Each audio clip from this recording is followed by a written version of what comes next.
ओमकारेश्वर ज्योतिर्लिंग की कथा। ओमकारेश्वर ज्योतिर्लिंग मध्य प्रदेश के प्रसिद्ध शहर इंदौर के समीप स्थित है।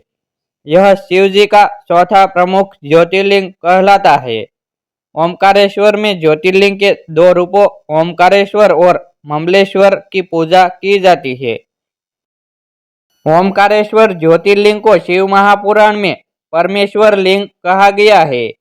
यह परमेश्वर लिंग इस तीर्थ में कैसे प्रकट हुआ अथवा इसकी स्थापना कैसे हुई, इस संबंध में शिव पुराण की कथा इस प्रकार है। शिव पुराण में वर्णित कथा। एक बार मुनि श्रेष्ठ नारद ऋषि घूमते हुए गिरिराज विंध्य पर पहुंच गए।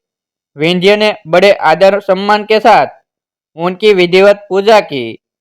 मैं सर्वगुण संपन्न हूँ, मेरे पास हर प्रकार की संपदा है, किसी वस्तु की कमी नहीं है। इस प्रकार के भाव को मन में लिए विंध्याचल नारद जी के समक्ष खड़ा हो गया। अहंकार नाशक श्री नारद जी विंध्याचल के अभिमान से भरी बातें सुनकर लंबी सांस खींचते हुए चुपचाप खड़े रहे। उसके बाद विंध्य पर्वत ने पूछा, आपको मेरे पास कौन सी कमी दिखाई दी? आपने किस कमी को देखकर लंबी सांस खींची? नारद जी ने विंध्याचल को बताया कि तुम्हारे पास सब कुछ है, किंतु मेरु पर्वत तुमसे बहुत ऊंचा है। उस पर्वत के शिखरों का विभाग देवताओं के लोक तक पहुंचा हुआ है। मुझे लगता है कि तुम्हारे शिखर के भाग वहां तक कभी नहीं पहुंच पाएंगे।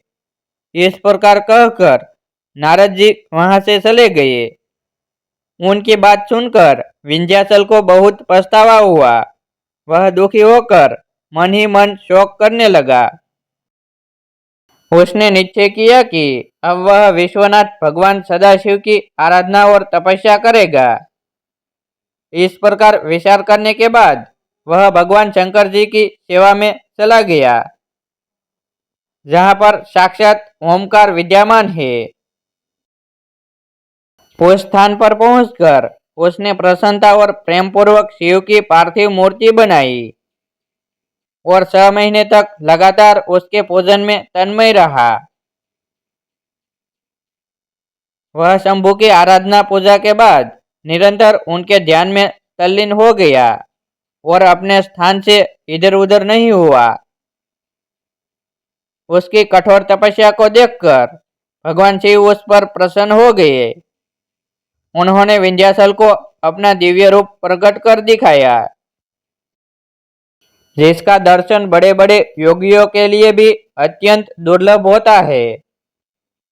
सदाशिव भगवान प्रसन्नता पूर्वक विंध्याचल से बोले, विंध्य, मैं तुम पर बहुत प्रसन्न हूँ।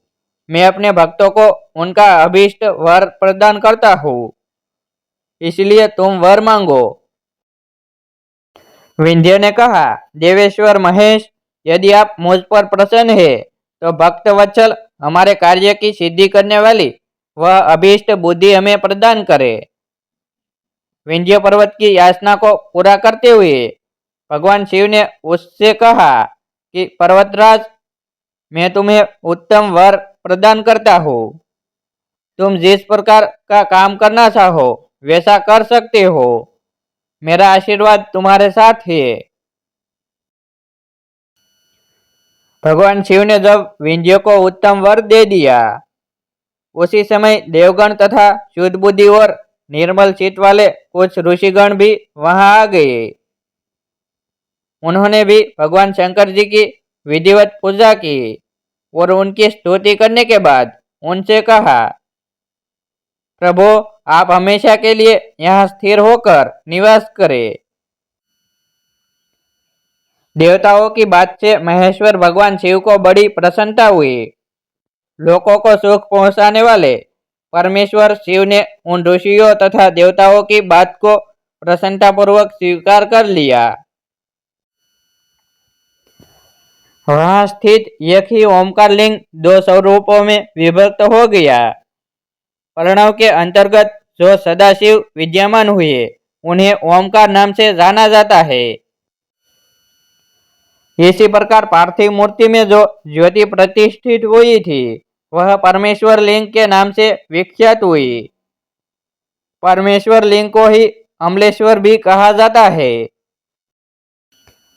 इस प्रकार भक्तजनों को अभीष्ट फल प्रदान करने वाले ओमकारेश्वर और परमेश्वर नाम से शिव के ये ज्योतिर्लिंग जगत में प्रसिद्ध हुए। ऐसे ही नए नए वीडियो देखने के लिए हमारी यूट्यूब चैनल सब्सक्राइब करें, वीडियो को लाइक करें और अपने मित्रों के साथ शेयर करें।